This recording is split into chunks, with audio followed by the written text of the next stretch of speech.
नमस्कार.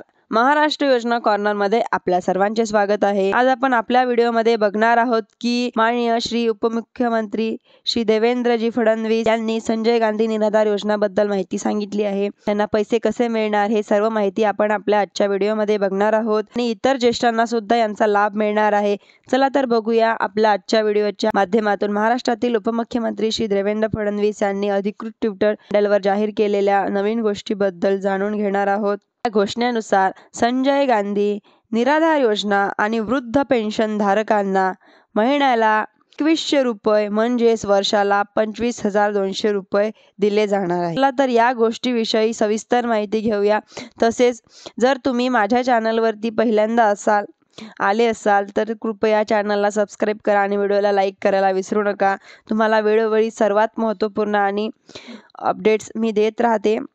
तर व्हिडिओला सुरू करूया. महाराष्ट्राचे उपमुख्यमंत्री श्री देवेंद्रजी फडणवीस यांनी आपल्या ट्विटरवर म्हटले आहे, महिन्याला 2100 रुपये म्हणजेच वर्षाला 25,200 रुपये. सक्षम सेवा तसेच शासकीय रुग्णालयामध्ये स्वतंत्र OPD आणि 23 नोव्हेंबरपर्यंत महाराष्ट्रात आचारसंहिता चालू राहील. त्यानंतर निवडणुकीत महायुती सरकार निवडून आल्यास या सर्व योजनांचा लाभ सर्व ज्येष्ठांना नागरिकांना मिळणार आहे. तर अशाच नवीन नवीन योजनांसाठी व अपडेटसाठी माझ्या चॅनलला लाईक, सबस्क्राईब आणि शेअर करायला विसरू नका, जेणेकरून अशीच महत्त्वपूर्ण अपडेट्स आम्ही तुमच्यासाठी आणत राहू. धन्यवाद.